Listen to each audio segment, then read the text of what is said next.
Bismillahirrahmanirrahim. Assalamualaikum warahmatullahi wabarakatuh. Innal hamdalillah nahmaduhu wa nasta'inuhu wa nastaghfir wa na'udzu billahi min shururi anfusina wa sayyiati a'malina. May yahdihillahu fala mudhillalah wa may yudlil fala hadiyalah. Asyhadu an la ilaha illallah wahdahu la syarikalah wa asyhadu anna Muhammadan abduhu wa rasuluh la nabiyya wa la rasula ba'da. Amma ba'du fa ya ibadallah usi nafsi wa iyyakum bittaqwallah faqad fazal muttaqun. Hadirin rahimakumullah, kembali kita bersyukur kepada Allah Subhanahu wa taala dengan selalu mengucapkan alhamdulillah atas segala limpahan rahmat, nikmat dan karunia dari Allah Subhanahu wa taala. Hingga hari ini kita diperkenankan untuk sholat berjamaah dan melanjutkan i'tikaf kita sembari melakukan kajian fikih sunnah sebagaimana yang kita laksanakan sebelumnya. Semoga apa yang kita lakukan ini menjadi bukti ketaatan kita kepada Allah dan upaya kita untuk terus berupaya menyempurnakan perintah-perintah Allah dalam kehidupan kita. Salawat dan salam semoga selalu tercurah kepada baginda Rasul sallallahu alaihi wasallam sebagai suri tauladan kita, qudwatun hasanah kita. Mudah-mudahan kita semua yang hadir pada kesempatan ini dimudahkan Allah, dibimbing Allah untuk terus berupaya menyempurnakan sunnah-sunnah baginda Rasul dalam kehidupan kita hingga Allah izinkan kita meninggal dalam keadaan husnul khatimah.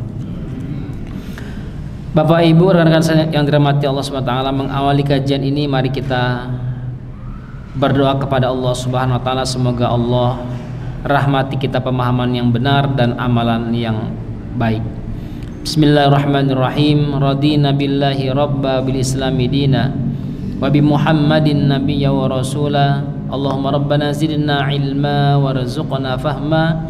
Allahumma arinal haqqa haqqan warzuqna ittiba'ah wa arinal batila batilan warzuqna ijtinabah waj'alna mimman yastami'una alqawla fayattabi'una ahsanah wa adkhilna bi rahmatika fi ibadikas shalihin. Kita awali dengan al-basmalah. Bismillahirrahmanirrahim. Pekan lalu Bapak Ibu kita memasuki muqaddimah tentang hukum had berzina. Sekarang kita akan membahas tentang hukuman berzina ditetapkan secara bertahap. Artinya walaupun sudah ada laporan, kemudian sudah ada saksi-saksi yang melihat atau sebagai bukti akan perzinahan tersebut, tetapi penetapan hukumnya tetap tidak boleh serampangan atau tergesa-gesa.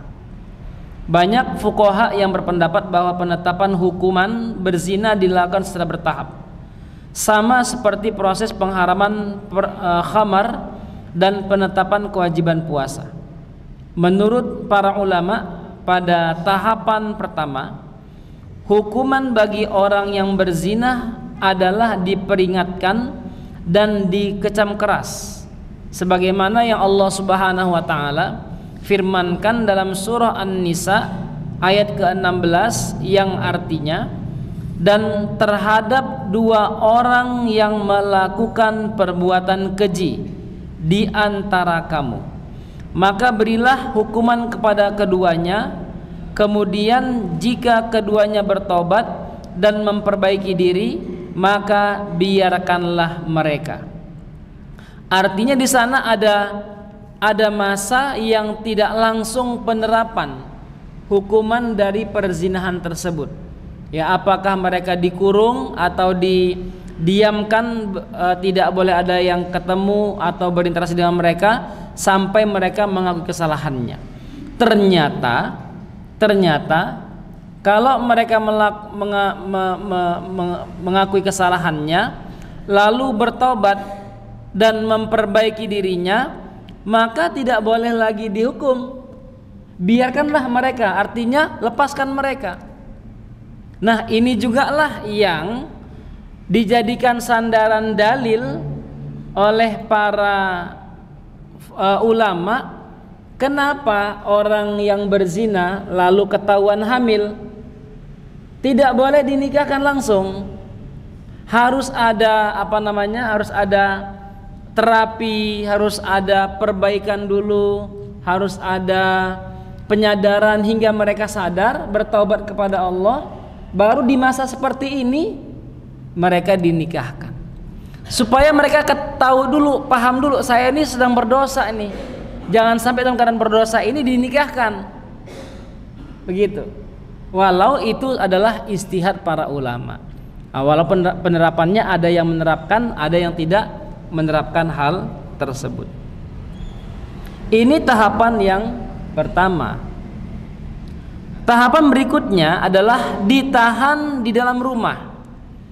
Allah Subhanahu wa taala berfirman, dan terhadap para wanita yang mengerjakan perbuatan keji, hendaklah ada 4 orang saksi di antara kamu yang menyaksikannya. Kemudian apabila mereka telah memberi persaksian, maka kurunglah mereka, yaitu wanita-wanita itu, dalam rumah sampai mereka menemui ajalnya atau sampai Allah memberi jalan lain kepada mereka. Maknanya kalau ada perbuatan seperti ini, kemudian mereka dihukum dengan cara dikurung, lalu mereka meninggal, maka urusan saja sama Allah Subhanahu wa taala. Kita orang-orang yang paham ini atau hakim dalam masa pengurungan ini tidak boleh bersegera atau tergesa-gesa menetapkan hukum supaya dia dirajamkah atau dicambuk. Ya, ini bahasa tahapan itu. Tapi ini dulu diterapkan seperti itu, ya. Nah, Bapak Ibu yang dirahmati Allah Subhanahu wa taala, kasih. Setelah itu persoalannya menjadi tuntas. Allah menunjukkan jalan yang dimaksud, yaitu menghukum pezina bujang dengan 100 deraan dan pezina yang telah menikah dengan rajam hingga mati. Proses bertahap ini bertujuan meningkatkan kualitas masyarakat dan mengiringinya dengan perlahan untuk mencapai kehormatan dan kesucian. Dan agar proses peralihan ini tidak memberatkan masyarakat sehingga agama tidak dirasa menyulitkan, maka mereka berdalil dengan hadis Ubadah bin Samit. Rasulullah sallallahu alaihi wasallam bersabda, khudhu anni qad ja'alallahu lahunna sabila, al-bikru bil bikri jaldu mi'atin wa nafyu sanatin, wa thayyibu bi thayyibi jaldu mi'atin war rajmu. Ikutilah aku, sungguhnya Allah telah memberi jalan bagi mereka, yaitu para pezina. Bujang yang berzina dengan bujang didera 100 kali dan diasingkan selama 1 tahun. Orang yang telah menikah berzina dengan orang yang telah menikah didera 100 kali dan dirajam, gitu ya. Artinya ganda, ada pukulan atau hukuman ganda di sana. Bapak Ibu yang dirahmati Allah Subhanahu wa taala, tahapan ini itu syariat, Pak. Artinya kalau kita merujuk pada beberapa teks riwayat tentang peristiwa perzinahan yang dilakukan oleh beberapa orang sahabat, gitu ya. Jadi kasus zina ini juga pernah terjadi di zaman sahabat. Artinya kalau kita berbicara tentang para sahabat, tentunya insya Allah semuanya orang yang mulia, tetapi ada potensi berzina di sana. Dan perzinahan yang terjadi itu semata-mata untuk menjadi pelajaran kepada kita. Saya berikan sampel 2 orang. Pertama, ada perempuan yang berzina lalu dia hamil. Datang kepada baginda sallallahu alaihi wasallam. Dia bilang, "Ya Rasulullah, saya sudah hamil karena berzina dan saya menyesalinya. Mohon diterapkan rajam kepada saya." Kata Rasulullah, "Ya udah, kamu pulang aja bertobat." Ya. Apa kata para ulama? Sebenarnya wanita ini kalau berpegang teguh dengan kata Rasulullah ini, sudah selesai masalah dia, tidak perlu dirajam. Gitu ya Pak ya? Selesai masalahnya, tidak perlu dirajam. Perempuan ini kembali bilang, "Ya Rasulullah, sungguh saya sudah hamil karena berzina." Kata Rasulullah, "Pulanglah kamu, beristighfarlah kepada Allah Subhanahu wa taala." Kata para ulama, sebenarnya kalau dia pulang, tuntas masalahnya, selesai. Lalu kali yang ketiga dia bilang gini, "Ya Rasulullah, sungguh saya sudah hamil karena berzina. Tolong ya Rasulullah, saya dirazam." Ternyata perempuan ini sudah menikah. Begitu? Perempuan ini sudah menikah. Lalu kata Rasulullah, "Kamu melakukannya?" "Iya ya Rasulullah." Karena perempuan ini hamil, Bapak Ibu perhatikan. Karena perempuan ini hamil, kata Rasulullah, "Kalau gitu pulanglah kamu sampai kamu melahirkan." Lalu lagi-lagi ulama beri komen, sebenarnya perempuan ini kalau dia pulang lalu dia beristighfar kepada Allah, minta ampun sampai anaknya lahir, nggak usah kembali kepada Rasulullah. Selesai dia nggak usah lagi nanya sama Rasul tentang rajam, nggak dihukum. Tapi perempuan ini kembali lagi sama Rasulullah dengan membawa anak yang merah itu. Dia bilang, "Ya Rasulullah, ini anaknya sudah saya lahirkan." Apa kata Rasulullah? "Kembalilah kamu pulang, rawat anak ini sampai dia bisa makan roti." Kira-kira berapa tahun Bapak Ibu? Berapa tahun bisa makan roti anak-anak? 2 tahun, 3 tahun? 2 tahun kurang lebih, 3 tahun lah ya Bapak Ibu ya. 3 tahun kurang lebih. Sampai anak ini umur 3 tahun, udah besar, dibawa sama perempuan ini kepada Rasulullah, sedang megang roti dan dia ngemut roti. "Ya Rasulullah, sudah kusapih anak ini dan dia sudah makan roti, dan tolong diterapkan hukum had kepada saya, hukum rajam kepada saya." Melihat azam perempuan begitu kuat, akhirnya anak ini diserang sama para sahabat. Lalu wanita ini ditanam badannya, lalu mulai orang-orang melempar dia. Dilempar.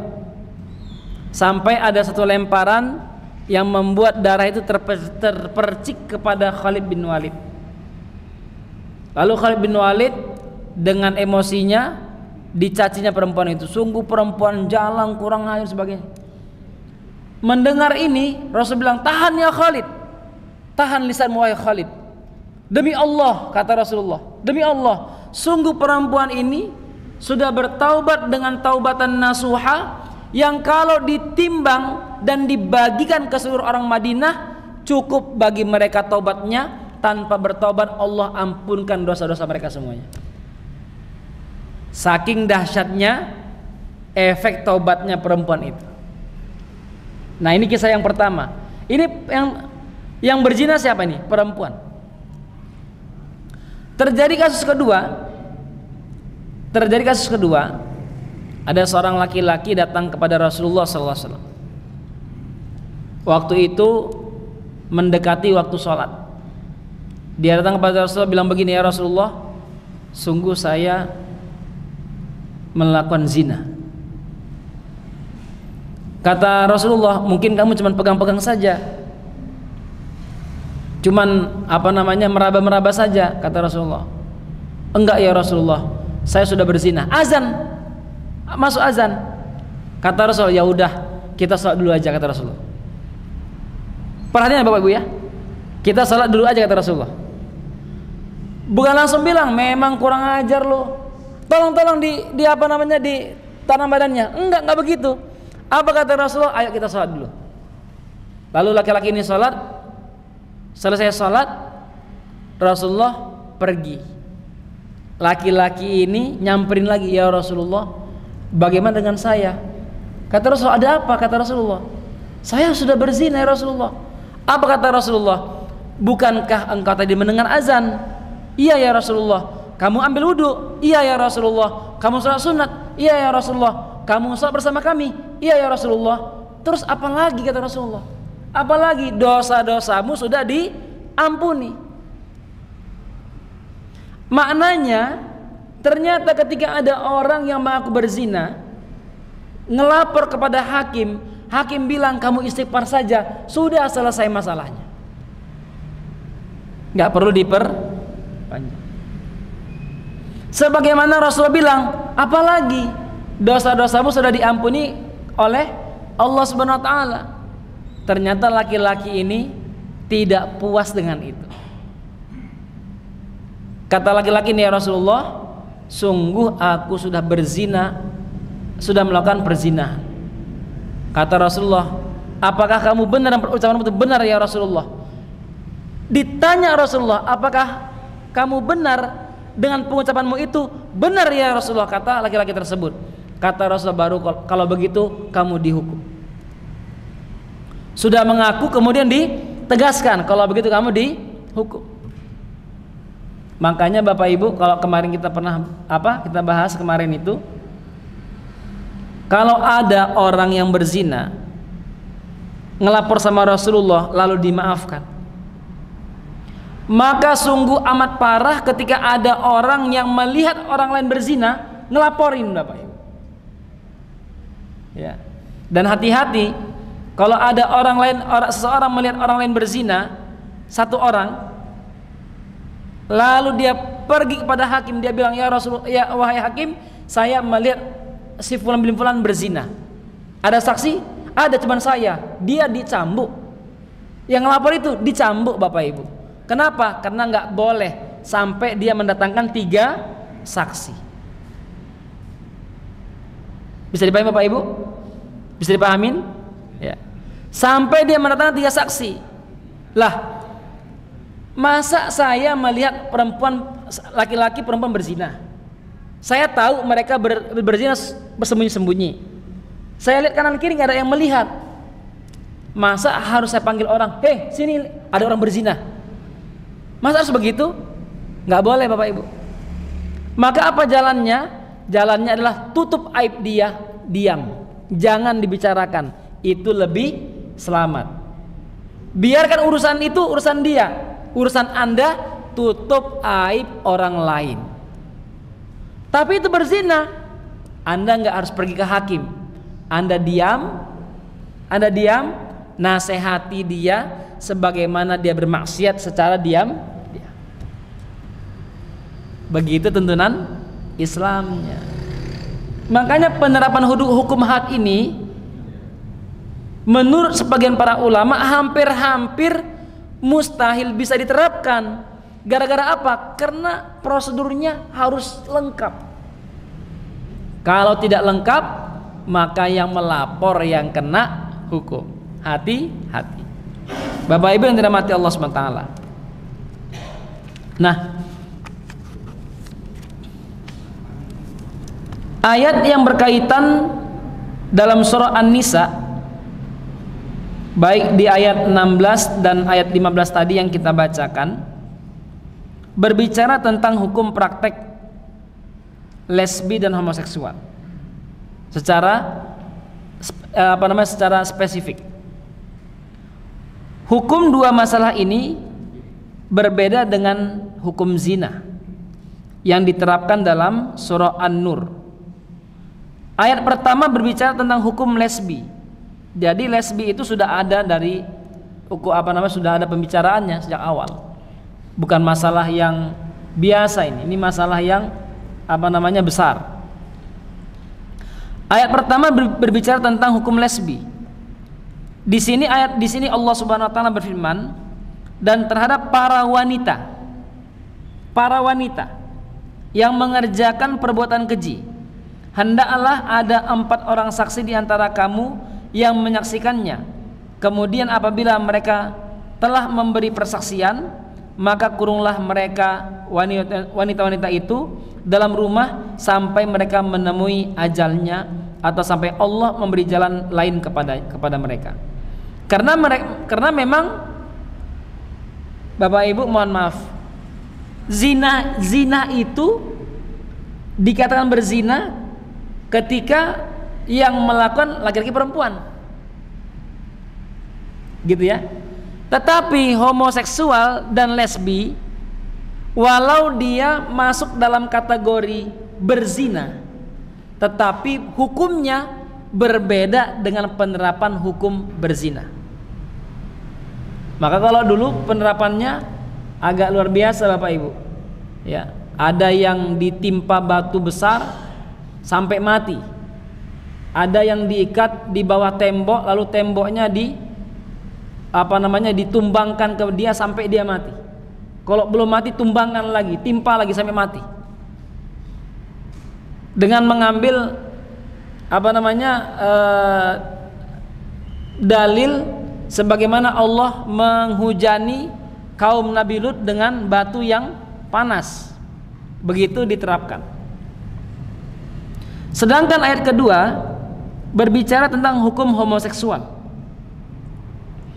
Allah berfirman, dan terhadap dua orang yang melakukan perbuatan keji di antara kamu, maka berilah hukuman kepada keduanya. Jika keduanya bertobat dan memperbaiki diri, maka biarkanlah mereka. Artinya kalau mereka pasti sudah kembali ke jalan yang lurus, maka jangan terapkan lagi hukum, biarkan mereka untuk melakukan kehidupan mereka yang normal sebagaimana manusia yang lain.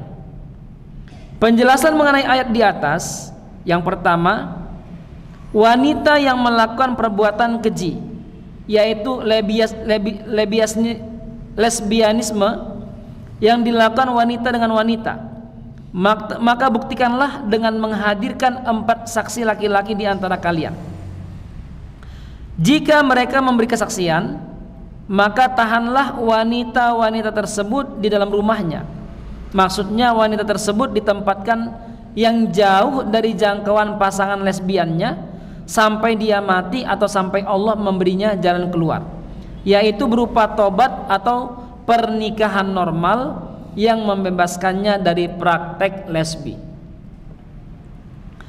Yang kedua, di ayat yang ke-16, 2 orang laki-laki yang melakukan perbuatan keji, yaitu homoseks, maka hukumlah mereka dengan hukuman yang menyakitkan setelah perbuatannya terbukti melalui persaksian pula. Jika keduanya bertobat sebelum dijatuhi hukuman yang menyakitkan, yaitu pelaksanaan hudud, dengan menyatakan penyesalan, memperbaiki perbuatannya dan membersihkan diri, maka tinggalkanlah mereka dengan tidak menjatuhkan hukuman kepada mereka. Kalau sudah tobat, maka sudah selanjutnya antara mereka dengan Allah Subhanahu wa taala.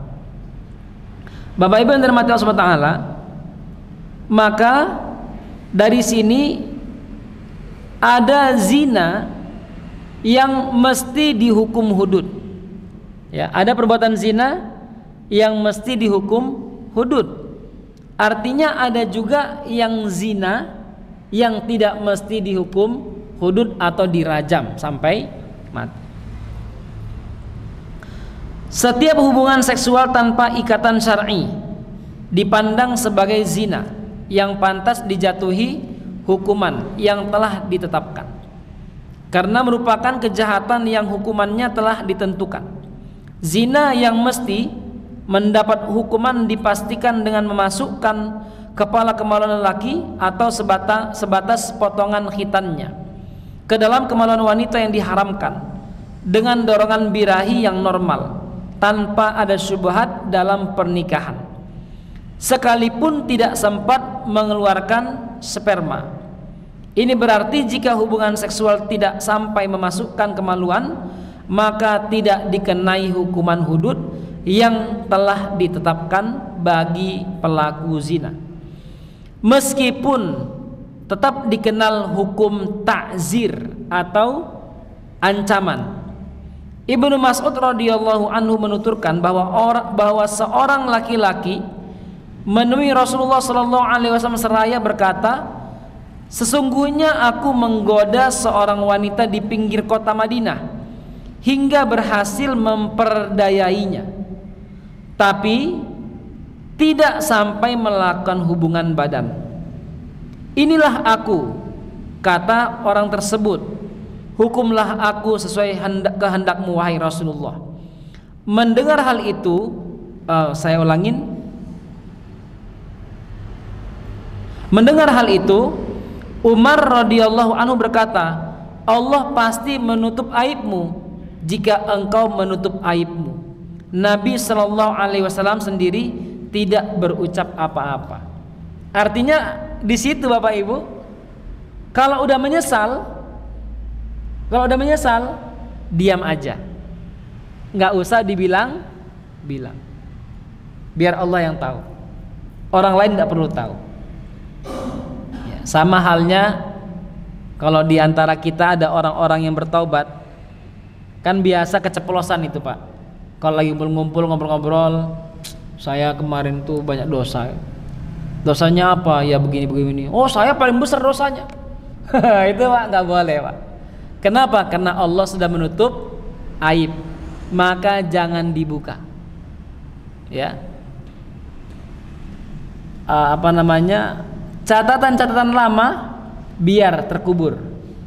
Ya, yang kita pikirkan bagaimana catatan baru lebih baik. Maka jangan pernah mengucapkan atau mengingatkan aib kita sendiri kepada orang lain. Apa yang terjadi? Lelaki itu pun kemudian pulang. Lalu Nabi Shallallahu Alaihi Wasallam menyuruh seorang agar menyusul dan memanggilnya. Lalu Nabi Shallallahu Alaihi Wasallam membacakan firman Allah, "Dan dirikanlah sholat pada kedua tepi siang, yaitu pagi dan petang, dan pada bagian permulaan malam. Sesungguhnya perbuatan-perbuatan yang baik itu menghapuskan dosa atau perbuatan-perbuatan yang buruk. Itulah peringatan bagi orang-orang yang mau ingat." Surah Hud ayat 114. Seorang sahabat yang hadir bertanya, yang menyaksikan perbuatan itu atau yang menyaksikan obrolan Rasul dengan laki-laki tersebut, "Wahai Rasulullah, apakah ayat ini berlaku untuk dia seorang?" Ternyata ayat ini turun karena asbabun nuzulnya laki-laki tersebut. Ya. Tapi pertanyaannya, apakah untuk dia seorang? Kalau dia melakukan kesalahan lalu dia melakukan kebaikan, dosanya diampuni, atau untuk semua orang? Rasulullah menjawab, ini untuk seluruh manusia. Ya. Hadis riwayat Muslim, Abu Dawud dan Tirmidzi. Kalau kita melakukan dosa, nggak ada yang mengetahui, nggak usah dipamer-pamerkan. Saya baru kemarin bunuh 3 orang. Di mana? Di Jakarta. Tapi nggak ketahuan. Saya langsung pulang ke Jogja. Misalnya, nggak usah ngomong-ngomong, diam aja. Kemarin saya maling, masuk ke rumah orang, wah kaya banget dia, punya uang di simpanan 10 M, tak ambil semuanya. Nggak usah bilang-bilang, diam aja. Ya, diam aja. Selama Allah Subhanahu wa taala menutup aib kita, jangan dibuka-buka. Bapak Ibu yang dirahmati Allah, kategori status pezina. Orang yang berzina dapat dibagi 2. Pertama, pezina yang belum menikah. Artinya dia bujang ya, belum menikah. Dan yang kedua telah menikah. Setiap kelompok dari keduanya punya hukum tersendiri dalam had atau hukuman pezinanya tersebut. Yang pertama, hukuman bagi pezina yang bujang, baik laki-laki ataupun perempuan. Seluruh para ulama fikih bersepakat, lelaki ataupun perempuan, lajang dan merdeka yang berzina dihukum dengan 100 kali deraan atau cambukan. Dalilnya adalah firman Allah Subhanahu wa taala, perempuan yang berzina dan laki-laki yang berzina, maka deralah tiap-tiap seorang dari keduanya mi'ata jaldah, 100 kali dera, dan janganlah belas kasihan kepada keduanya, mencegah kamu untuk menjalankan agama Allah jika kamu beriman kepada Allah dan hari akhirat, dan hendaklah pelaksanaan hukuman mereka disaksikan oleh sekumpulan orang-orang yang beriman. Surah An-Nur ayat 2. Ada yang mengatakan pelaksanaan hukum tersebut wajib dihadiri sekurang-kurangnya oleh 3 orang. Pendapat yang lain mengatakan 4 orang selain saksi-saksi yang melihat perzinahan tersebut. Menurut Abu Hanifah, pemimpin dan saksi-saksi jika hukuman ditetapkan berdasarkan persaksian. Yang hadir seperti itu. Kemudian Bapak Ibu, menggabungkan deraan dengan pengasingan. Ya, ini kita masih berbicara orang yang berzina atau bujang yang berzina. Para ulama sepakat dengan hukuman dera atau jald, namun mereka berbeda pendapat tentang hukuman pengasingan sebagai tambahannya. Karena dalam pendapat Imam Syafi'i dan Imam Ahmad, selain didera, pezina bujang juga diasingkan selama 1 tahun. Dalilnya diriwayatkan Bukhari dan Muslim dari Abu Hurairah radhiyallahu anhu dan Zaid bin Khalid radhiyallahu anhu bahwa seorang laki-laki Badawi menemui Rasulullah sallallahu alaihi wasallam seraya berkata, "Wahai Rasulullah, aku memohon kepadamu atas nama Allah agar memutuskan perkaraku dengan kitabullah." Lawan perkaranya yang kebetulan sedikit lebih mengerti juga berkata, "Benar, wahai Rasulullah, putuskanlah perkara kami dengan kitabullah dan izinkan aku menerangkannya." Rasulullah sallallahu alaihi wasallam berkata, "Ucapkanlah, jelaskanlah."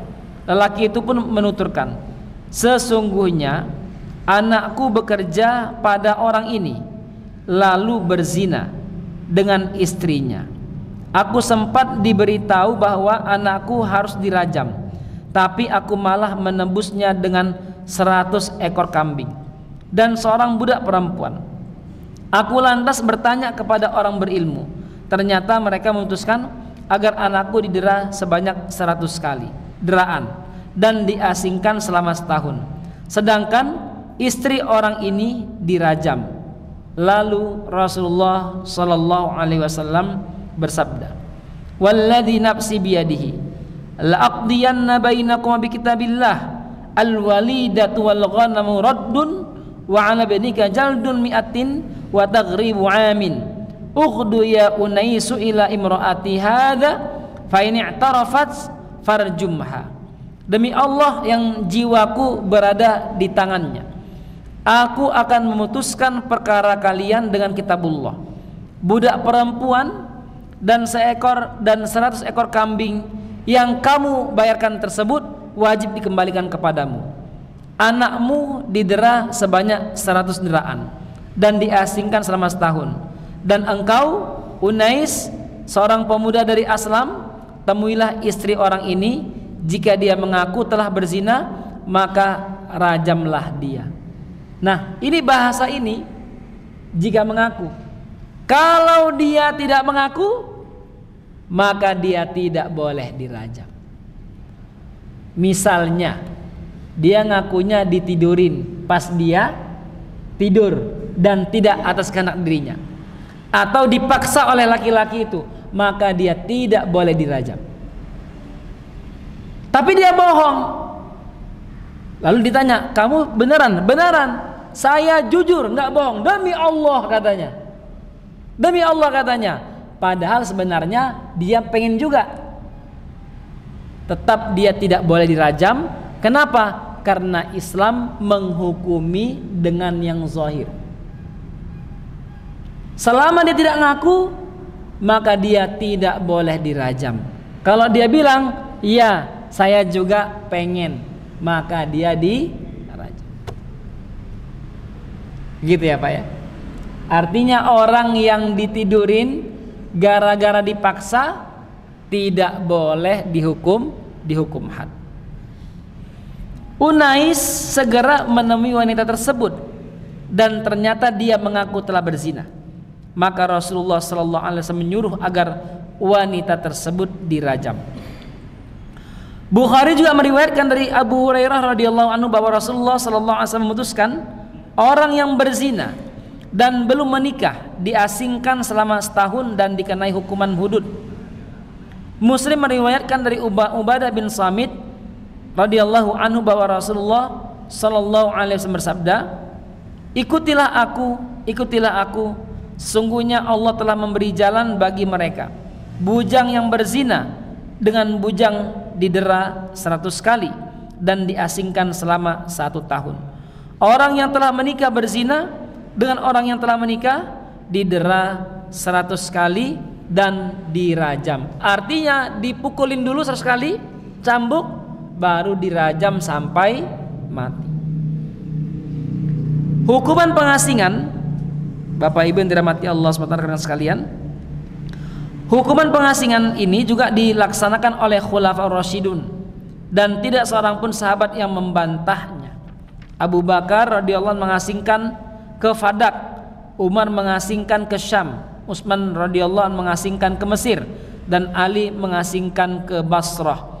Mazhab Syafi'i berpendapat tidak ada ketetapan urutan antara deraan dan pengasingan. Pemerintah bebas mendahulukan salah satunya dari yang lain. Apakah mau mengasingkan dulu baru didera, atau didera dulu baru diasingkan. Yang kedua, pendapat Imam Malik dan Al-Auza'i, jika yang berzina adalah lelaki bujang dan merdeka, maka wajib diasingkan. Tapi tidak demikian jika yang berzina adalah wanita lajang dan merdeka, karena dapat menimbulkan fitnah. Artinya kalau dia perempuan, maka ini dipertimbangkan. Ya. Kenapa? Kalau diasingkan problem. Lah, dia diasingkan sendiri kan nggak mungkin. Sedangkan wanita ini ya harus pergi bersama mahramnya. Yang ketiga, pendapat Abu Hanifah tidak boleh menggabungkan hukuman dera dengan pengasingan, kecuali jika pemerintah memandangnya bermaslahat. Karena itulah pemerintah boleh mengasingkan. Ini yang pertama tentang orang yang berzina dan dia bujang, baik laki-laki ataupun perempuan. Yang kedua, hukuman bagi pezina yang telah menikah atau muhsan. Dalam bahasa Al-Quran disebut muhsan. Seluruh ulama ahli fikih sepakat bahwa pezina yang telah menikah wajib dirajam. Arti dasar kata rajam adalah melempar dengan bebatuan, yaitu batu-batu besar, yaitu batu-batu yang besar. Kata rajam dalam Al-Quran diartikan pembunuhan. Dan dirajam sampai mati, baik laki-laki maupun wanita. Dalil yang mereka kemukakan adalah yang pertama yang diriwayatkan oleh Abu Hurairah radhiyallahu anhu menuturkan bahwa seorang laki-laki menemui Rasulullah sallallahu alaihi wasallam di masjid seraya berseru, "Wahai Rasulullah, sungguh aku telah berzina." Rasulullah sallallahu alaihi wasallam tidak menghiraukannya, tapi orang tersebut terus mengulang-ulang pernyataannya hingga 4 kali. Setelah menyampaikan 4 kali pengakuan, Nabi SAW memanggilnya dan bertanya, "Apakah engkau gila?" Lelaki itu menjawab, "Tidak." Nabi SAW kembali bertanya, "Apakah engkau telah menikah?" Lelaki itu menjawab, "Iya." Nabi SAW berkata kepada orang-orang di sekitarnya, "Bawalah dia dan rajamlah dia." Ini kalau ketika dia bilang gitu, lalu dia diam setelah itu, Pak, yang keempat, nggak ngomong lagi, kan Rasulullah berpaling, dia nggak ngomong lagi. Setelah itu selesai masalah dia. Ya, ini saya udah ngomong nih sama Rasulullah nih, 4 kali udah saya bilang pernyataan, Rasulullah nggak menghiraukan, selesai masalah dia. Tapi karena dia ulang-ulang, maka Rasulullah pun mengambil jalan yang seharusnya diambil. Ibnu Abbas radhiyallahu menuturkan bahwa Umar berpidato, sesungguhnya Allah mengutus Muhammad sallallahu alaihi wasallam dengan kebenaran dan menurunkan Alkitab kepadanya. Di antara wahyu yang diturunkan adalah ayat rajam. Kami pun membaca dan menghafalnya. Rasulullah SAW pernah merajam dan kami pun merajam. Sungguhnya aku khawatir jika di masa-masa yang akan datang ada orang yang mengaku kami tidak menemukan ayat rajam dalam Al-Quran. Akibatnya mereka sesat karena meninggalkan kewajiban yang diturunkan Allah Subhanahu wa taala. Rajam adalah hukuman yang benar bagi orang yang berzina, baik laki-laki maupun perempuan, selama statusnya telah menikah dan terbukti atau hamil atau membuat pengakuan. Demi Allah, jika bukan karena akan ada yang mengatakan Umar telah menambahkan ayat Al-Quran, niscaya akan kutulis ayat tersebut. Hadis riwayat Bukhari, Muslim, Abu Dawud, Tirmidzi dan Nasai. Bapak Ibu yang dirahmati subhanahu wa ta'ala, itu hal-hal yang berkaitan dengan hukuman bagi pezina. Kita dengarkan azan terlebih dahulu.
Bapak Ibu yang dirahmati Allah SWT, kita lanjutkan sedikit lagi.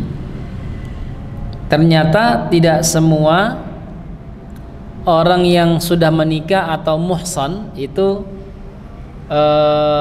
serta-merta dihukum.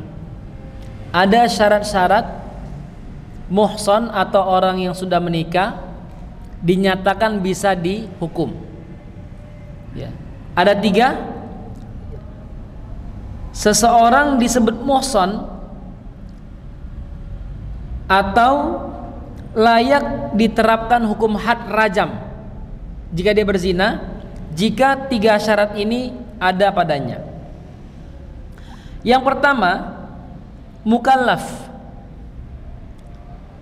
yaitu saat berhubungan badan dia dinyatakan berakal dan baligh.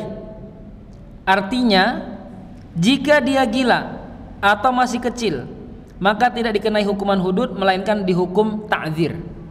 Ya, kan kalau di Indonesia kan framing kita menikah itu harus umur 20 tahun 25 atau sudah baligh, gitu ya Bapak Ibu ya. Ternyata di zaman dulu ya itu ada pernikahan anak kecil. Karena orang tuanya takut anak ini berzina atau anak ini nanti main-main yang tidak gena-gena, maka dia sepakat dengan temannya, gimana kalau anak kita dinikahkan? Loh, tapi belum dewasa, nggak apa-apa. Ini anak saya umurnya 10 tahun, anak ente kan 8 tahun, udah kita nikahin aja, masih kecil. Dan itu boleh Bapak Ibu, boleh, biar nanti mereka main-main, pegangan kemana-mana kan halal, sudah suami istri. Tapi ternyata belum balik. Lalu si laki-laki atau si perempuan berzina misalnya.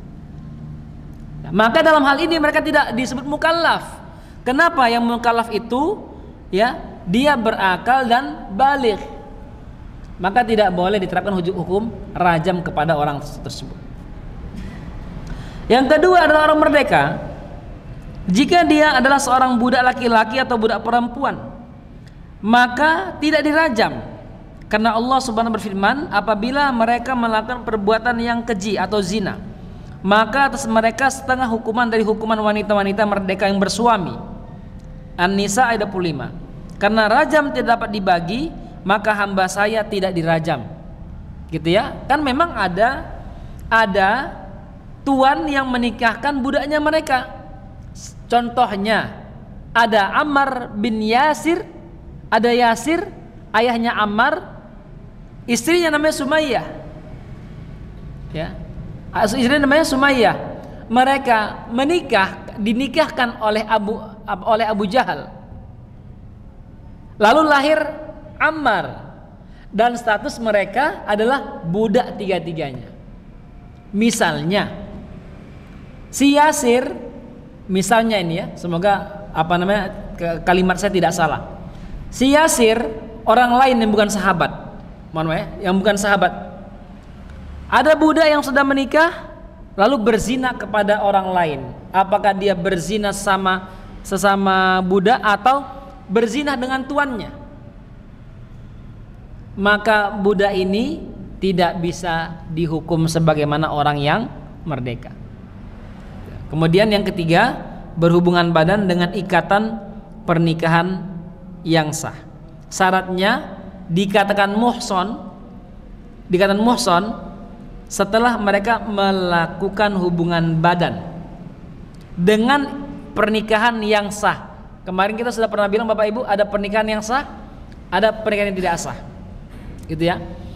Laki-laki menikahi perempuan yang ditalak, tapi talaknya belum tuntas. Ada laki-laki lain datang sama dia menikahi perempuan itu, maka di sini pernikahannya dikatakan pernikahan yang bermasalah, tidak sah. Hati-hati. Maka walaupun mereka berhubungan badannya dikatakan berzina, maka diambil hukuman yang status sebelumnya. Mereka statusnya apa? Yang satu perjaka atau sudah menikah, dikembalikan pada hukum tersebut. Tetapi kalau dia misalnya bujang, menikah dengan pernikahan rusak, ya, dan belum melakukan hubungan badan, maka hukumannya tidak seperti orang yang sudah menikah lalu melakukan hubungan badan. Atau pernikahannya sah tapi belum sempat berhubungan badan, maka hukumnya dikembalikan seperti orang yang bujang yang belum melakukan hubungan badan yang sah dalam pernikahan. Tiga tersebut Bapak Ibu menjadi syarat dikatakan muhson, mukallaf, merdeka, dan berhubungan badan dengan ikatan pernikahan yang sah. Semoga Allah rahmati kita pemahaman yang benar, dan semoga Allah lindungi kita dari perkara-perkara yang buruk, kita, keluarga kita, dan orang-orang yang kita cintai. Demikian kajian pada malam hari ini. Mari sama-sama kita sempurnakan dengan baca alhamdulillah dan doa kafaratul majelis. Alhamdulillahil alamin, subhanakallahumma wa bihamdika asyhadu an la ilaha illa anta astaghfiruka wa atubu ilaik. Wassalamualaikum warahmatullahi wabarakatuh.